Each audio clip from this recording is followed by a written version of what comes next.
warahmatullahi wabarakatuh. Waalaikumsalam warahmatullahi wabarakatuh. Selamat pagi, salam sejahtera untuk kita semua. Salam Om Swastiastu, Namo Buddhaya, salam kebajikan. Selamat datang kami ucapkan kepada seluruh peserta seminar parenting dengan tema pola asuh orang tua dalam membentuk kepribadian anak yang toleran, dengan judul mengembangkan sikap toleransi anak guna mencegah rasisme. Yang terhormat Ibu Nurul Khotimah, SPD MPD selaku Ketua Jurusan PK PAUD. Yang terhormat Ibu Malafi Agustiningrum, SPD MPD selaku dosen penampung mata kuliah parenting. Yang terhormat Kak Dini Hairani selaku Ketua Pelaksana acara pada pagi hari ini. Yang terhormat seluruh pemateri seminar pada hari ini yang sangat luar biasa, dan kepada seluruh peserta webinar pada pagi hari ini yang berbahagia. Puji syukur kita panjatkan karena berkat rahmat-Nya kita masih bisa berkumpul untuk bersama-sama menimba ilmu dari para pembicara yang luar biasa. Semoga kita tetap sehat selalu dimanapun kita berada dan selalu dalam lindungannya. Di sini, saya Dwi Rahmanabila akan membantu jalannya acara pada pagi hari ini. Namun, izinkan saya untuk membacakan susunan acara terlebih dahulu. Acara yang pertama yaitu pembukaan, dilanjut dengan menyanyikan lagu Indonesia Raya, selanjutnya sambutan, kemudian pemaparan materi oleh pembicara kita, yang dilanjut dengan tanya jawab, dan acara terakhir yaitu penutupan. Memasuki agenda selanjutnya yaitu pembukaan dengan membaca Bismillah. Bismillahirrahmanirrahim. Acara selanjutnya yaitu menyanyikan lagu Indonesia Raya. Hadirin yang hadir dimohon untuk berdiri.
Selanjutnya kita akan memasuki acara sambutan.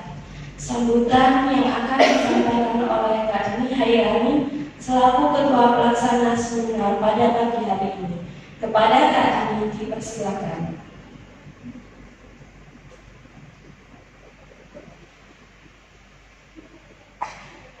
Baik, terima kasih atas kesempatannya. Assalamualaikum warahmatullahi wabarakatuh. Waalaikumsalam warahmatullahi wabarakatuh. Salam Om Swastiastu, Namo Buddhaya, salam kebajikan. Yang saya hormati Ibu Riki Aulia Wahida, SPSI MSI, selaku pemateri pertama dengan macam-macam kepribadian anak, dan yang kedua Ibu Dienda Nurfitria Asari, SPD MPD, selaku pemateri kedua mengenai cara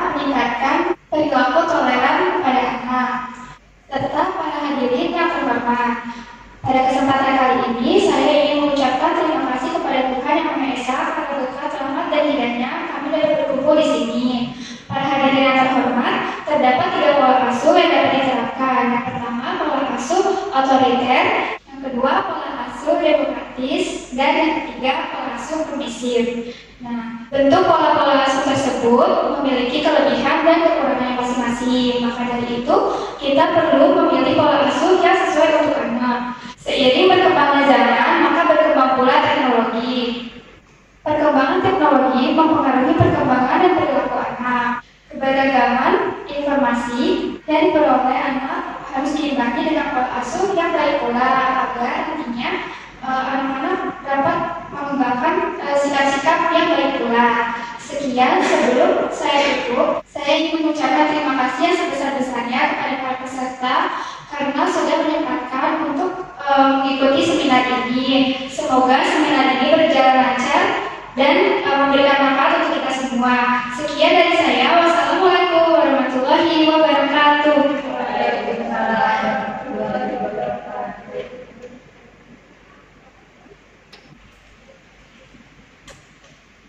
Selanjutnya, memasuki acara inti yaitu pemaparan materi yang akan disampaikan oleh 2 pemateri kita, yaitu Ibu Rifki dengan materi macam-macam kepribadian anak, lalu dengan Ibu Genda dengan materi cara mengembangkan toleransi kepada anak, yang nantinya juga akan ada sesi tanya jawab, tentunya dipandu secara langsung oleh Kak Anggita selaku moderator. Kepada Kak Anggita dipersilakan.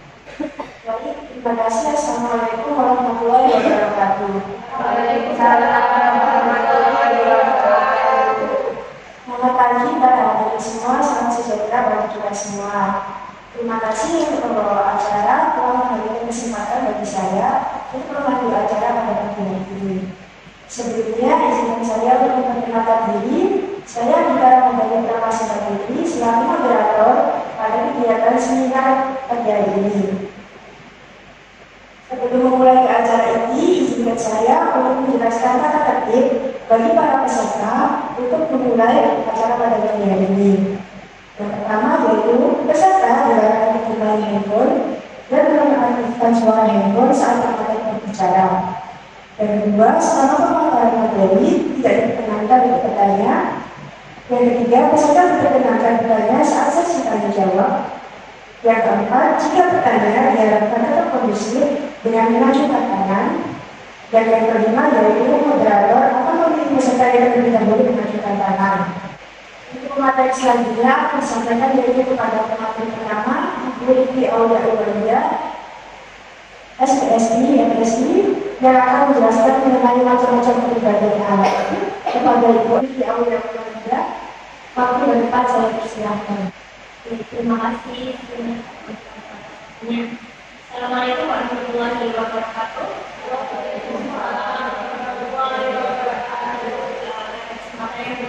Ini saya akan menjelaskan tentang sekarang ini masanya ini masa-masanya kalau bagaimana semua anak dari bangun tidur sampai mau tidur lagi itu sudah pegang HP ya. Jadi ya kita sebagai orang tua atau pendidik di masa sekarang itu harus menyesuaikan dengan karakter anak yang sekarang dengan teknologi yang ada. Karena kalau saya lihat dari datanya Kominfo itu 98% yang disurvei 75,9 anak dan remaja itu sudah mengenal internet dan menggunakannya. Dan Indonesia ini juga salah satu sebagai negara dengan penggunaan internet atau media sosial yang banyak sekali, sebanyak 84%. Jadi mau tidak mau kita sebagai orang tua dan pendidik itu juga harus menyesuaikan ya dengan kebutuhan dan keinginan anak zaman sekarang. Nah, tapi sebelumnya kita harus memahami dulu macam-macam kepribadian anak itu ada apa saja, sehingga kita sebagai orang tua dan pendidik itu bisa menyesuaikan pola asuh yang bisa diterapkan pada mereka. Yang pertama ini ada kepribadian saminis, yaitu kepribadian sosial. Tapi tipe kepribadian ini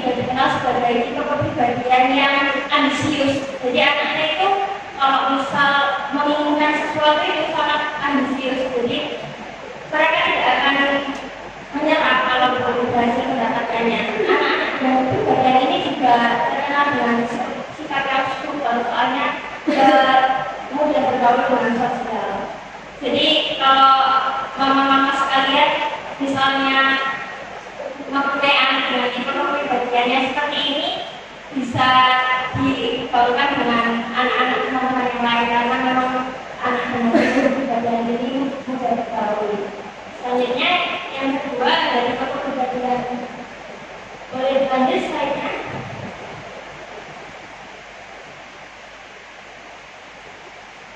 Yang kedua ada kepribadian melankolis. Nah, kepribadian melankolis dikenal sebagai kepribadian anak yang emosional. Jadi anaknya tidak tersentuh, hatinya lembut. Nah, kepribadian ini biasanya bukan mekanisme, bukan karena hal-hal yang buruk, tapi apa yang tidak bisa dia dapatkan itu belum rasa jadi misalnya itu anak dengan kepribadian ini bisa diberikan pengertian bahwa semua hal itu nggak bisa langsung didapatkan ataupun semua hal itu bukan berarti dia. Kemudian adalah kepribadian yang selanjutnya yaitu tipe kepribadian koleris yang dikenal juga sebagai tipe kepribadian pemimpin. Nah ini anak-anaknya mungkin sifat yang tegas, kuat, kemudian bisa memimpin kalau anaknya ada di dalam suatu kelompok. Nah, kita seperti ini biasanya yang disukai oleh para orang tua ya, karena orang tua itu kepingin anaknya itu menjadi seorang pemimpin yang dikenal dalam suatu kelompok.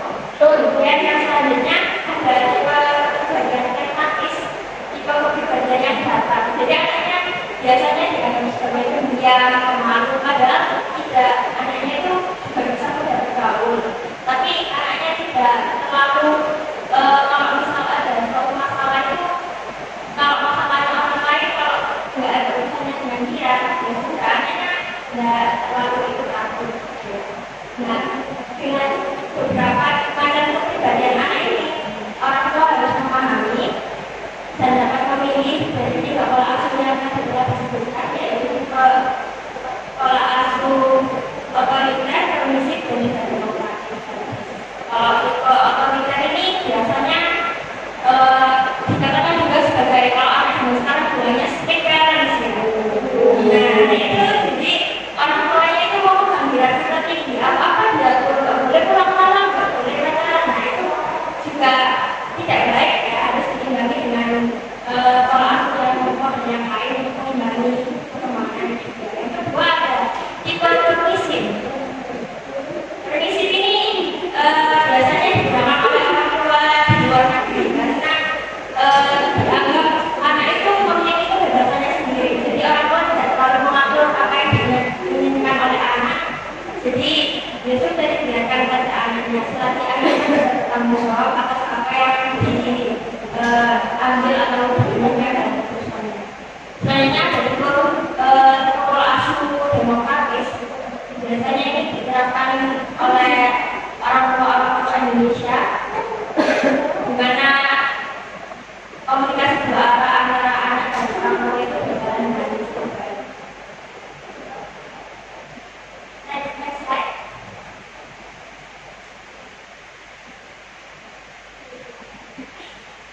Nah, jadi kita sebagai orang tua dan pendidik itu harus menyesuaikan dengan kepribadian, kadang-kadang kepribadian anak agar anaknya ini juga tidak merasa dikekang ataupun mendapat pola asuh yang salah dari orang tuanya.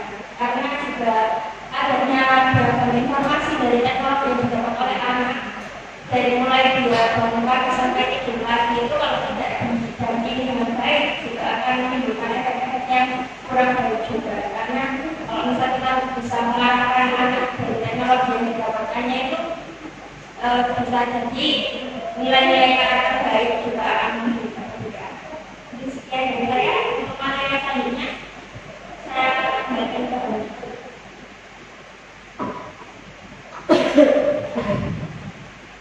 Baik, terima kasih untuk Ibu Vivi Aulia atas pemaparan ini yang telah disampaikan.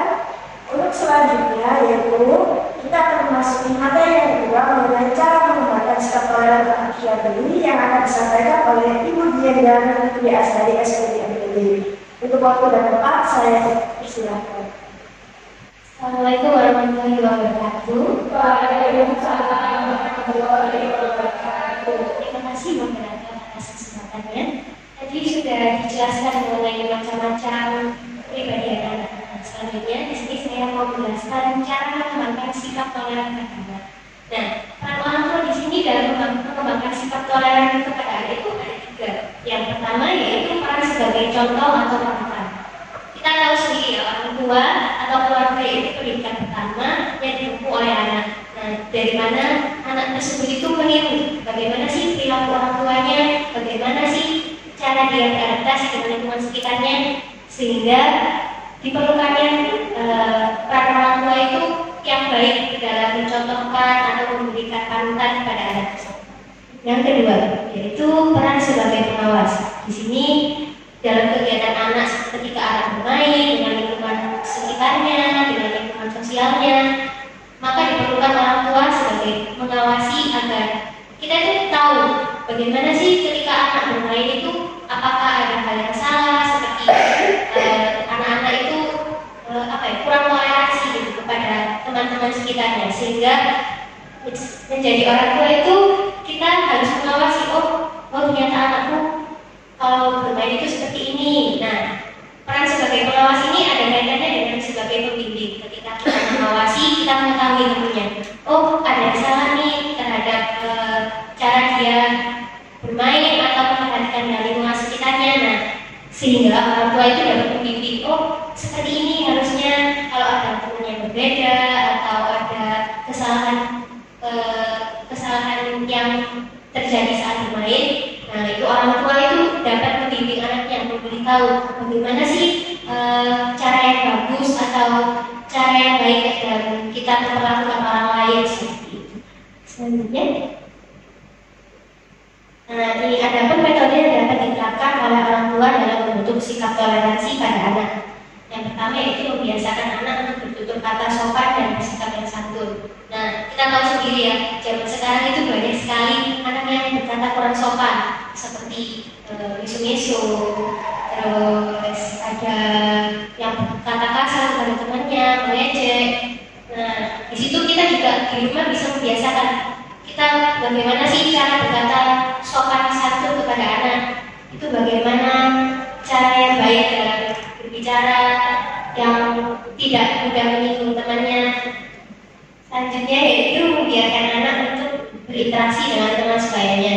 Nah, di sini ketika anak berinteraksi dengan teman sebayanya, dia akan mengetahui bagaimana cara menghargai teman sesamanya terlebih dahulu agar dia itu nanti, selanjutnya memberikan kesempatan anak untuk bersosialisasi dengan orang lain maupun orang yang di luar. Ketika anak sudah bersosialisasi dengan teman sebayanya, tentunya akan mengetahui oh gini ya caraku harusnya menghargai temanku itu seperti ini. Nah, ketika dia sudah terbiasa, kita juga dapat mengajak anak untuk bersosialisasi dengan orang yang di luar, sehingga anak juga dapat mempelajari ini bagaimana sih bertutur kata yang sopan, yang bersikap toleran terhadap perbedaan yang ada pada orang teman sebayanya atau yang lebih tua. Selanjutnya, terakhir ini ada pun 4 cara yang dapat diterapkan sikap toleransi pada anak. Nah, ini saya mengutip dari Syakil Muhammad tahun 2021, yaitu bercerita. Nah, bercerita mengenai keanekaragaman suku, adat, ras, seni, agama, serta sosial dan budaya pada anak. Tentunya di sekeliling kita itu banyak sekali perbedaan budaya yang mencolok. Nah, di situ kita dapat menceritakan dulu kepada anak sebelum anak tersebut berinteraksi dengan orang yang berbeda. Kita bercerita dulu, oh di Indonesia itu banyak sekali loh budaya dan agamanya. Terus kita juga dapat memberitahu kepada anak ketika memiliki yang budaya berbeda itu kita harus gimana ya? Kita harus menghargai, tidak boleh menghina, misalnya dari ras atau agama dan suku adat dan lain sebagainya. Yang kedua yaitu mengenalkan bahasa daerah, lagu daerah, tari daerah, hingga makanan tradisional. Itu juga penting untuk menumbuhkan toleransi pada anak-anak. Mengenalkan bahasa daerah, yaitu dari. Nah, itu bisa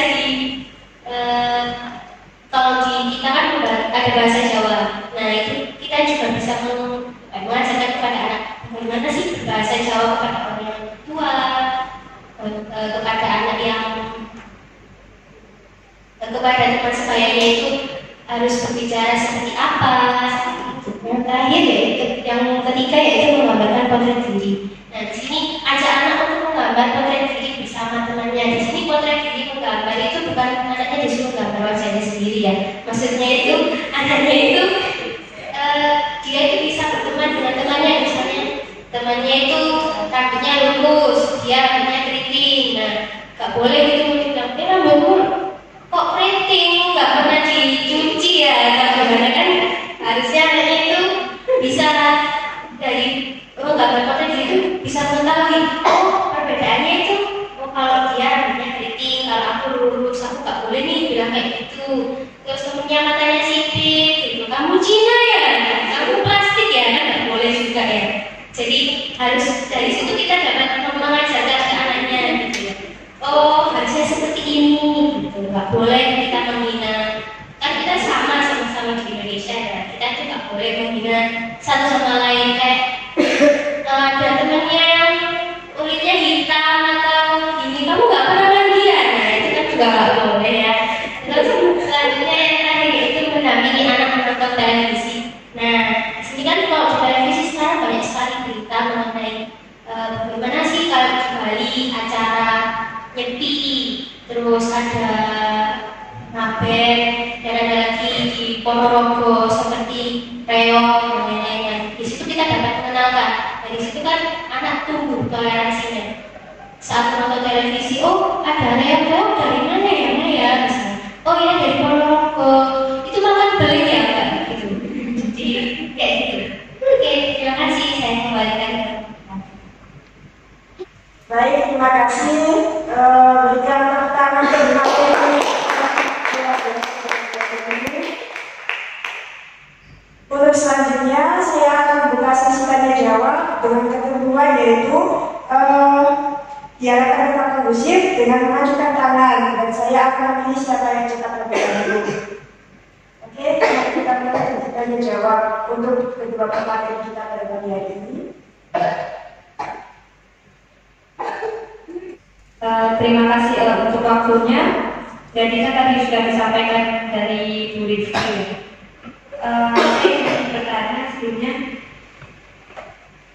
dari tema yang diangkat hari ini kan mengenai rasisme yang dilakukan oleh anak usia dini. Dan biasanya itu tuh banyak terjadi di lingkungan sekitar kita. Menurut dari Ibu Rizky atau mungkin dari Ibu Dinda, contoh nyata yang ada di lingkungan sekitar ketika anak melakukan rasisme itu yang seperti apa Ibu? Mungkin seperti itu pertanyaan dari saya. Terima kasih. Baik, terima kasih kepada Ibu Nada. Untuk selanjutnya apa dijawab terlebih dahulu atau menunggu lainnya? Baik, untuk Pak Maseka, dipersilakan bertanya kembali.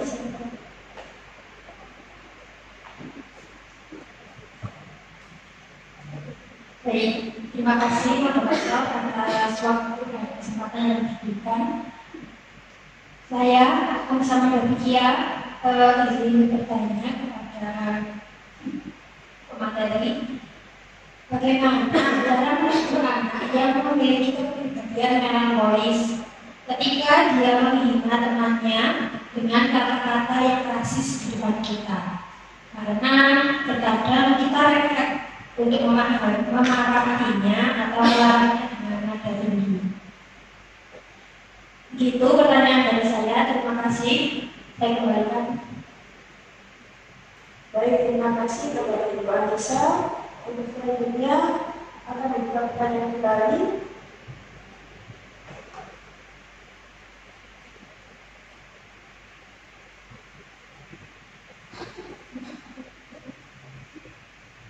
Terima kasih atas kesempatannya. Perkenalkan, nama saya Aziza. Di sini saya ingin bertanya kepada Pak pemateri, khususnya Bu Dinda. Kan tadi sudah menjelaskan tentang toleransi ya. Nah di sini saya mau tanya, rasisme yang terjadi di lingkungan anak itu kira-kira ada apa aja sih? Terus bagaimana ya penanganannya untuk anak yang sudah terbiasa melakukan rasisme? Meskipun itu sudah berkali-kali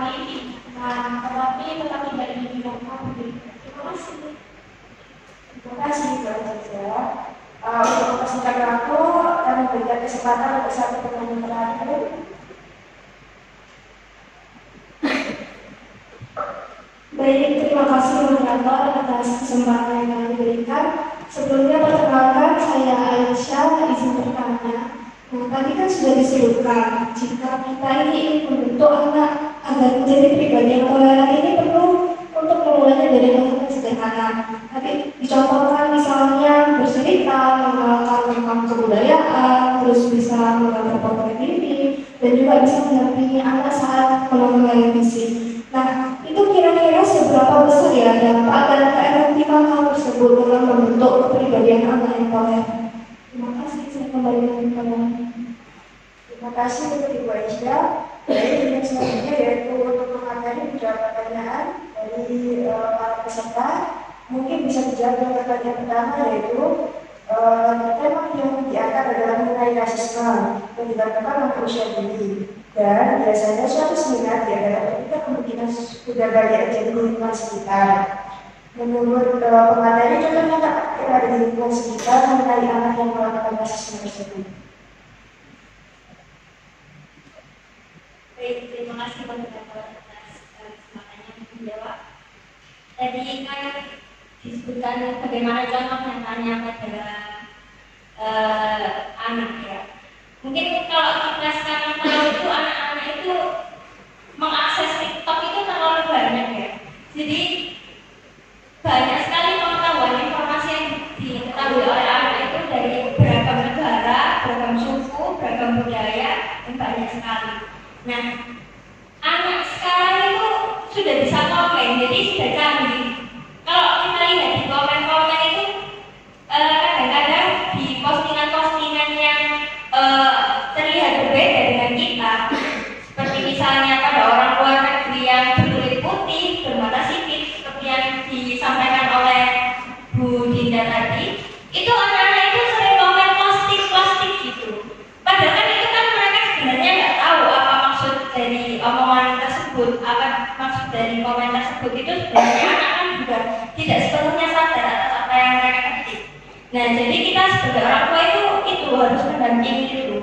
Lalu kemudian juga kalau di kehidupan nyata itu mungkin strata sosial itu juga sedikit banyak berpengaruh juga pada anak zaman sekarang itu. Karena misalnya tasnya terlihat umum, atau mungkin sepatunya terlihat khusus sedikit atau sobek atau bagaimana, itu kadang anak sudah mengolok-olok. Sedangkan hal-hal seperti itu kan sebenarnya tidak baik kalau anak mengolok temannya, karena juga ya melihat dari kemampuan orang tuanya juga. Jadi banyak sekali contoh nyata yang dapat kita temui mengenai rasisme pada anak. Perbedaan yang tidak berkerudung dengan yang berkerudung, kemudian warna kulit atau ras, bahasa, aksen bahasa yang dibicarakan oleh anak, itu juga menjadi contoh nyata bagi kita bahwa anak itu sudah bisa melakukan sikap rasisme jika kita tidak mendampinginya dengan baik. Mungkin seperti itu. Ada tambahan dari Bu Dinda? Baik, terima kasih untuk Ibu Rifki. Apakah jawabannya sudah terpenuhi, Bu Nada? Terima kasih. Selanjutnya untuk pertanyaan yang kedua dari Ibu Aziza, yaitu bagaimana cara menanggapi anak yang memiliki kepribadian melankolis ketika dia menghina temannya dengan kata-kata yang rasis di depan kita? Karena terkadang kita rasa perlu melarang sebelumnya atau melarangnya dengan kata yang tinggi. Untuk pemateri bersilakan menjawab. Ya, baik. Untuk kepribadian melankolis sendiri, tadi sempat disebutkan bahwa anak dengan kepribadian melankolis itu anaknya emosional. Jadi mungkin pendekatan yang bisa kita berikan kepada anak itu dengan cara memahami pandangannya. Kalau misal sebagai dia yang sebagai korban, bagaimana tanggapan anak jika dia yang diejek atau mengalami sikap rasis seperti itu. Kalau misalnya anak itu menyadari bahwa hal itu membuat dia kesal atau membuat dia marah, berarti kita harus memberi pengertian bahwa kepada dia bahwa kalau itu saja bisa buat kamu marah atau kesal, berarti temanmu kalau kamu bilang seperti itu juga akan merasa marah atau kesal. Kalau misalnya dia sudah marah kepada kamu, lalu dia tidak mau berteman dengan kamu, yang penting kamu sendiri. Nah, jadi kalau bisa ya jangan diolok atau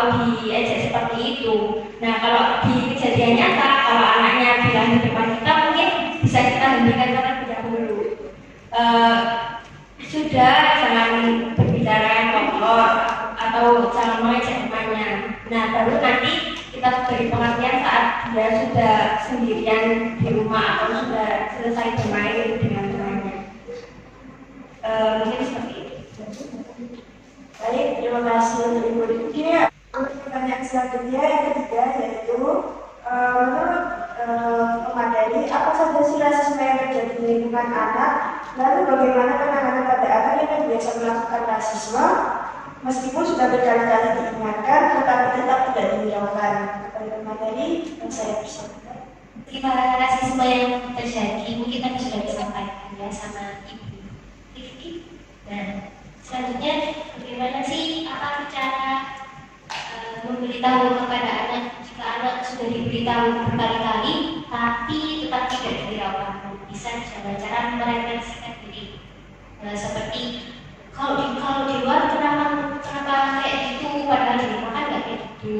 Terus kita juga bisa mengajaknya berdiskusi. Diskusinya itu bisa dengan menggunakan kata-kata, dengan memilih kata-kata yang dapat diserap oleh anak dan yang tidak menyinggung ras atau budaya atau apa seperti itu. Mana Ibu Anissa? Terima kasih. Terima kasih kepada pemateri untuk jawabannya. Dan kita sudah menuju pertanyaan terakhir yaitu yang keempat. Pertanyaannya yaitu sudah disebutkan jika kita ingin membantu keberbahagiaan anak akan menjadi pribadi yang toleran, perlu untuk memulainya dari hal sederhana seperti bercerita, mengenalkan kebudayaan, menggambar potret diri, dan mendampingi anak saat menonton TV. Seberapa besar dampak dan keefektifan hal tersebut dalam membantu keberbahagiaan anak yang toleran? Untuk pemateri dipersilahkan untuk menjawab. Seberapa efektifnya itu tergantung dari orang tua dan anaknya ya. Jadi meskipun orang tuanya sudah berusaha di rumah memberitahu dengan cara bercerita, menonton TV dan lain sebagainya, tapi jika anaknya di luar itu juga menyerap banyak informasi, itu juga kita harus berusaha lebih ekstra lagi, dan itu tingkat efektivitasnya jadi tergantung dari bagaimana orang tua dan anak tersebut. Seperti itu. Bagaimana Ibu Aisyah? Terima kasih. Untuk mempersingkat waktu, izinkan saya selaku moderator memberikan kesimpulan pada acara pagi hari ini. Macam karakter kepribadian anak tersebut memiliki kelebihan dan kekurangannya masing-masing. Sehingga kita sebagai pendidik dan orang tua sudah seharusnya menyesuaikan pola asuh yang sesuai dengan karakter anak. Perkembangan teknologi yang besar juga harus diimbangi dengan pengetahuan tentang pola asuh yang baik, sehingga tetap dapat mengembangkan nilai-nilai karakter yang baik pada anak di tengah kemajuan teknologi masa kini. Keberagaman informasi yang didapat oleh anak mengharuskan orang tua untuk mendidikannya dengan mendampinginya yang baik, sehingga anak dapat menyikapinya dengan rasa toleran yang tinggi. Saya selaku moderator meminta maaf jika ada salah kata dan perbuatan. Wassalamualaikum warahmatullahi wabarakatuh. Saya kembalikan kepada pembawa acara. Waalaikumsalam warahmatullahi wabarakatuh. Baik, terima kasih Mbak Anita selaku moderator dari kegiatan pembacaan materi.